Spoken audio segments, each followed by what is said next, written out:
Music is important because music is communication, and it's communication that's essential to the human experience.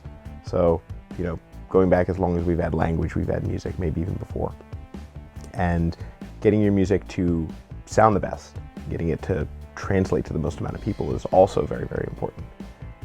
Well, good music is going to have an effect on you. Sometimes it's a physiological effect. You can hear good music and your heart starts racing, or your hands can start sweating. And sometimes it's an emotional effect. You hear a song in a car or something that reminds you of something, and you get all misty thinking about the past, or it's evocative of a person that you love, or sometimes it's not tied to a memory. Music can broaden your horizons, can make you think about something in a different way or experience the world in a different way. So music, can have an effect on people like nothing else in the world. Mastering is the last creative and first technical part of the music production process. It's the bridge between the creative technical process and the more technical manufacturing and distribution and dissemination process. So it's a last chance to have a professional in a treated room with very high quality tools balance and QC and sweeten your project, and also prepare it for vinyl, for download, for CD, because all those different formats need to be prepared slightly differently. So it's a blend of the artistic and the creative, and also the technical. Telegraph specializes in stereo mastering for CD and digital projects, and also for vinyl. And we offer in-house lacquer cutting on a fully restored Scully lathe. So for vinyl projects, you can deliver your mixes digitally or via tape, half-inch or quarter-inch tape, and the lacquers can be cut right here in the same mastering session that your other masters are prepared in, and sent off to the plant to get your vinyl project started right away. More than anything, the job of a good mastering engineer is listening. And that's not just listening to the music, although that's a huge part of it.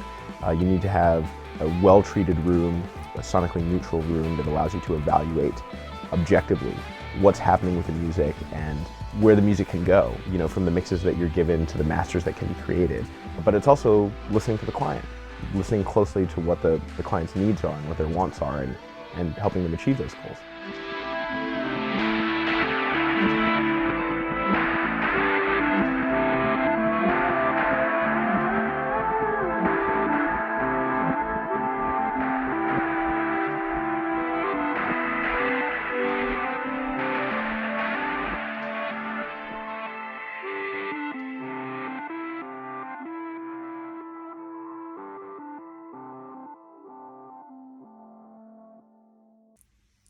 So, welcome. We're about to cut a lacquer. I've just cut an unmodulated groove and cleaned the stylus. And so I'm going to spin up the turntable again, and we're going to do everything to start a side. And what's going to happen is I'm going to engage the sled, because this is a record cutting lathe, but it is like a lathe, like a woodworker's lathe. So there's a sled that moves and a feed screw that pushes it. So I'm going to engage the sled into the feed screw. I'm going to have the lathe move the head to the 12-inch mark. So where a record would begin, the head's going to drop, and it's going to write that lead-in groove that carries your needle from the edge of the record right into where the music starts. And then we'll play. And it has to go in real time because it's analog. So, spin up the turntable. Activate our vacuum.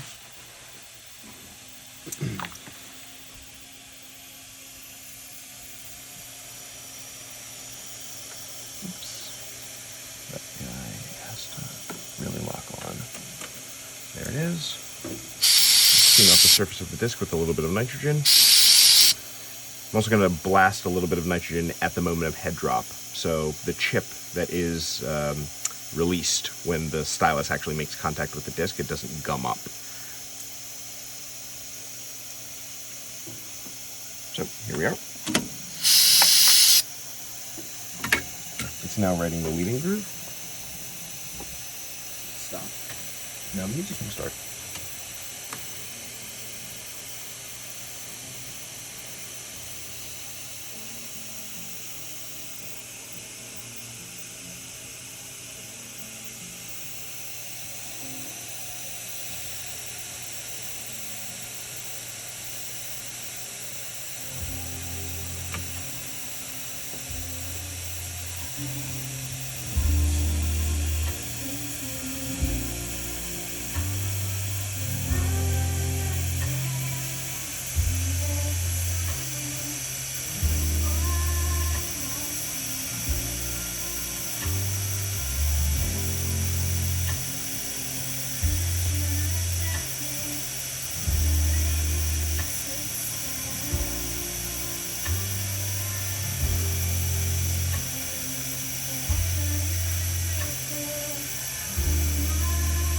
called the flash line. Then uncut lacquer, that's the space between them. Groove wall, flash line. So this is one groove, that's one groove, that's one groove, that's one groove. And these grooves are 2 mil wide. 1 mil is 1,000th of an inch. So they are 2 1,000ths of an inch wide. And the shapes here are important. So the flash line exists because the cutting stylus is shaped like a spade. It has a point. And your playback stylus at home is almost certainly elliptical. It's shaped like a ball. So those shapes work well together. If you make a fist and you put the ball inside something that has a pointed bottom, as this is moving around, right, the sides hug the ball to help make the travel process easier. What we've always got to remember is that when we're cutting, the playback stylus can't see what's in front of it. It has no idea of the path that it is on, right? So it wants nice, easy grooves, no crazy geometry, no angles greater than 45 degrees, no, sharp trips down and then up, because it's not a thing that can correct for the path that it's on. It's just on a path, right? So we want that path to be nice and easy. So you might have 3D image.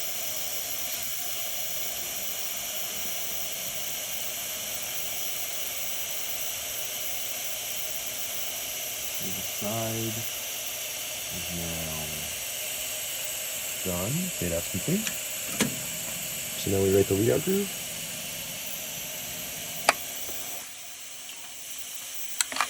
And the head pops up.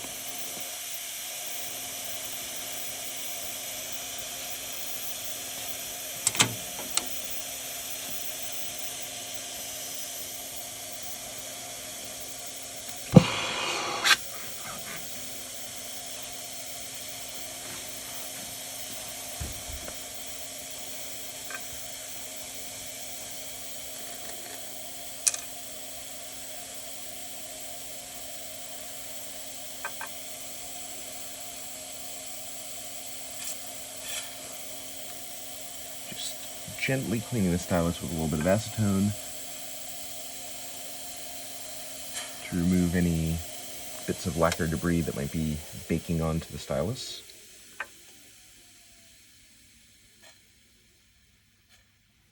There we go. At the end of every side, there's a couple things that we need to do. And the first is a post-cut microscopic inspection. So we want to make sure the grooves look great, that they're not colliding with one another.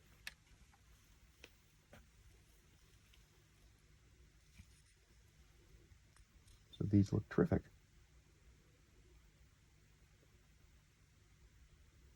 Good, clean groove walls.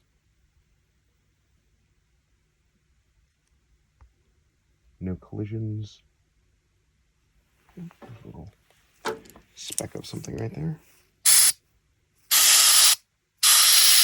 Very satisfying getting to watch those white blobs move away.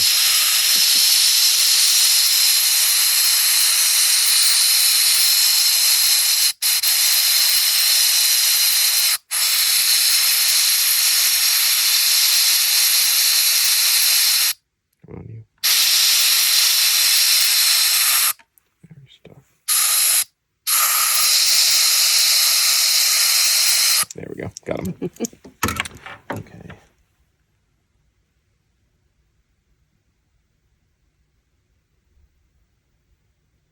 Yeah, these grooves look terrific.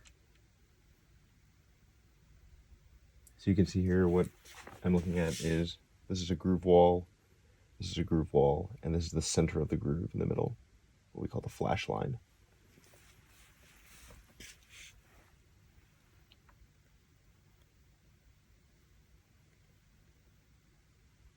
Very, very clean cut.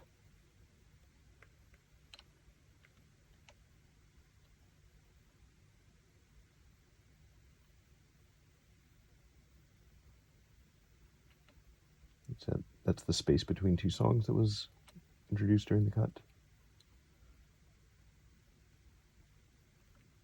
Cool.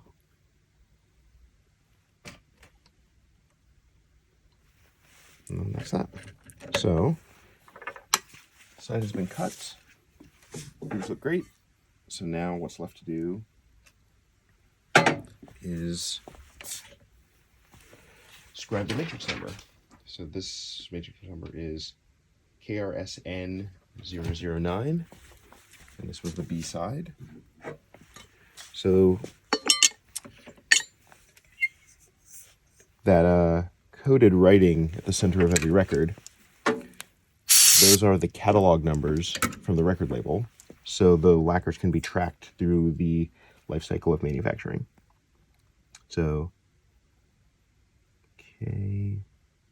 KRSN009, and we mark B for the B side. And on the other side,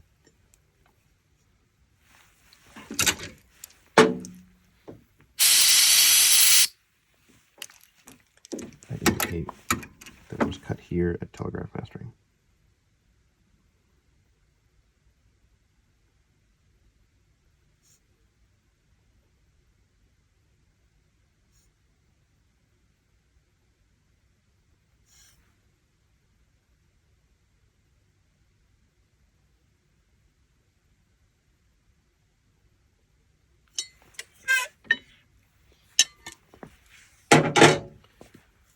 Get the lacquer off the platter. Yeah. So what I have here is what's known as chip. So as the lacquer is being cut by the stylus that's mounted in the cutting head, lacquer is obviously displaced during that process. And you can hear the gentle hiss of a vacuum. And what the vacuum is doing is sucking that lacquer off of the surface of the disc, and it gets collected in a big jar underneath the lathe. And this is what's collected. It's called chip. It's very soft.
You know, a record, if you commit to the experience, it commands and demands your full attention. And it's not for everybody, but the people who get it, they get it. They want it. I'm a vampire, I'm a vampire. My name's Mark Rainey. I've worked in one way, shape, or form in independent music for the past 20 years.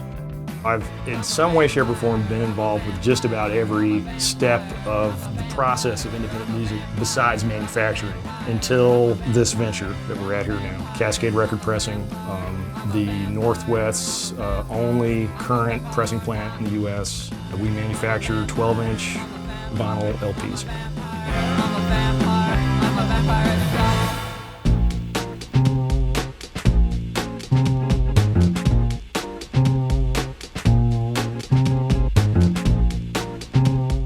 My name's Adam Gonzalez. I'm a mastering engineer at Telegraph Mastering in Portland, Oregon. Well, Mark Rainey is not only my very old friend, but he's also a colleague that I work together very closely with. I master a lot of records for his label, and I also cut a lot of lacquers for Cascade. You have to admit, objectively, that vinyl is really unique. If I said to you, I'm going to cut an analog of a waveform in smaller and smaller concentric circles on each side of this disc. Then I'm going to send those discs to an electroforming facility. Then we're going to send that to another facility which actually loads those into a press that stamps with a ton and a half of force for each record. And then we're gonna hand that over to the consumer. It's kind of a remarkable and absurd way to store music. So these are our stampers that we use. We saw these on the A and B side. They're just a nickel plating. We start off with the raw material, put it in the hopper here, and the extruder starts pumping melted vinyl. So then it gets brought forward with labels A and B on either side, and then the press squeezes it. So a new biscuit, that comes on the trim table, blade drops down and starts trimming the excess flash. It gets picked up, and then you have the finished product here. We then just look for any imperfections, anything that would affect the sound. These stacks will then be taken into QA, listens to them, make sure that there isn't any imperfections, and then after that, they get stacked and cured for approximately 24 hours before assembly starts assembling the finished product.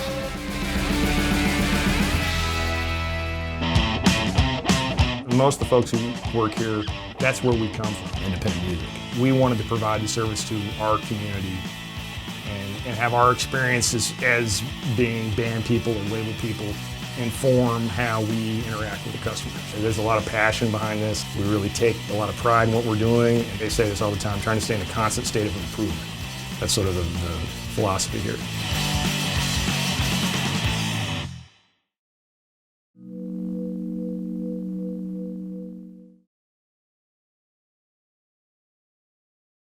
Ground back up and used again. Oh, so everything's recycled. Yes.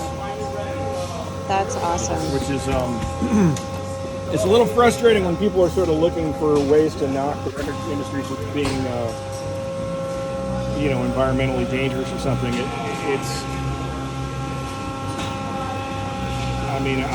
don't know. There's a lot of things about this process that it's by necessity and it's to save money, but it ends up being green.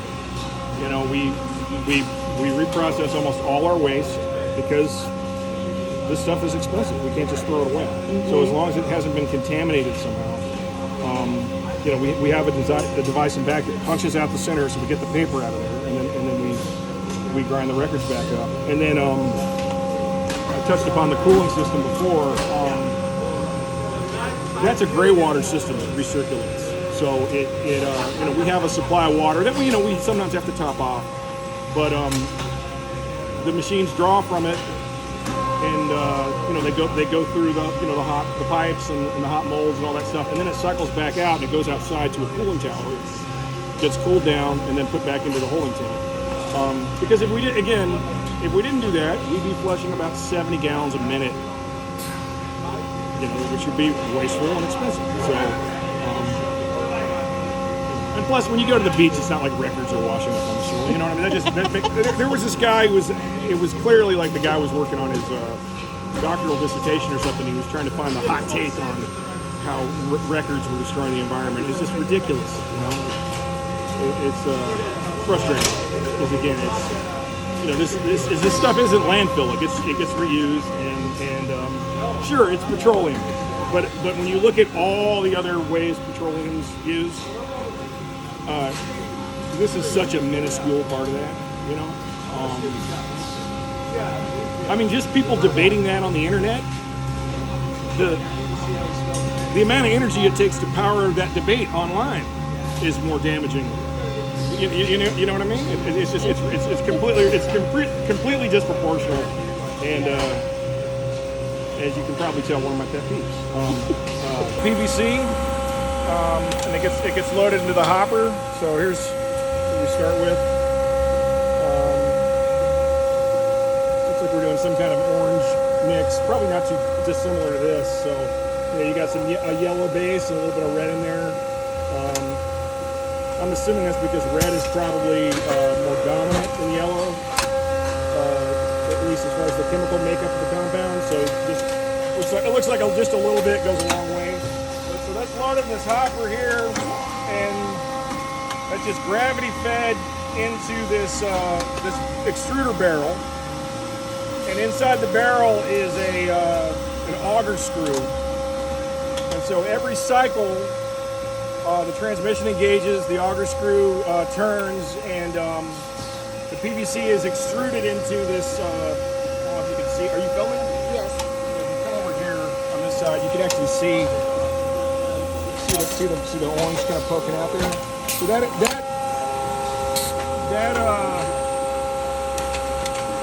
guess you call that a mold assembly. I'm not sure. We call it the biscuit cup.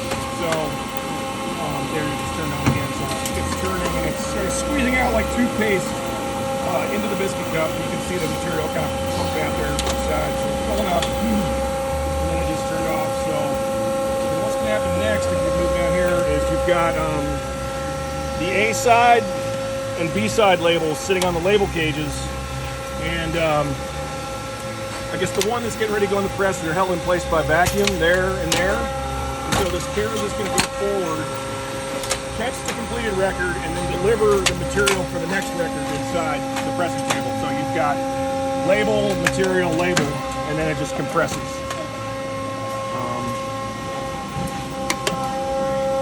This process is called compression molding. So same principle as a waffle iron, except you're dealing with,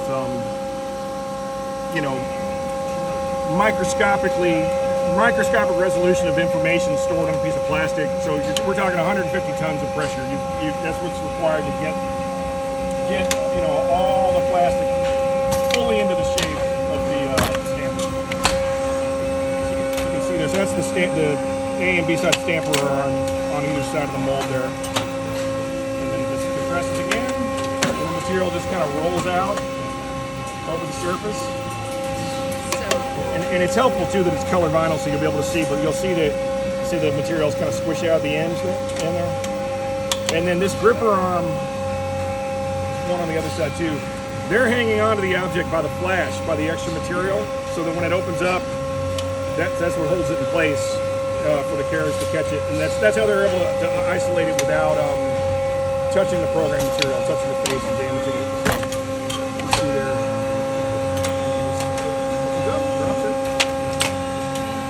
Drive plate takes it away. Before installation, because the labels they're not held to the object by glue or anything. When they're in the pressing table, they're getting embedded into the object, becoming part of the object. And so in order to have the labels perform properly and sit right and not bubble up, you've got to get all the moisture out of them. So we'll bake them at 200 degrees overnight, just to get them all ready. And if you don't, you can tell. One point of reference I use for people is if you're into reggae and you want to know your reggae record was pressed in Jamaica, it's usually because they have messed up labels because it's so humid down there, and they have a hard time mitigating that. So if you want to know if it's a real authentic Jamaican record, look at the labels. If the labels are screwed up and not sitting right and bubbling up and stuff, it's chances are it's authentic. Back when the pressing plants were really sort of soup to nuts, all under one roof operations, where they would, you'd record there, the plating would occur there. They would be making their own compound there. So they'd have these big machines that were like a couple stories high, just kneading the compound like dough. And then the hot compound would come out on this conveyor belt, in a layer like dough. And then on either side of the conveyor belt would be these manual load presses. So the material wasn't being prepared and loaded at the side of the press, but rather the presses were just alongside this river of plastic. And the press operators would have knives and would fold them up like biscuits, like they were like dough biscuits, and then load them in. So that's the origin of the term. Why do they call it biscuits? So, well, it was originally they were very much like biscuits. So anyway, there you go. So yeah, this is great.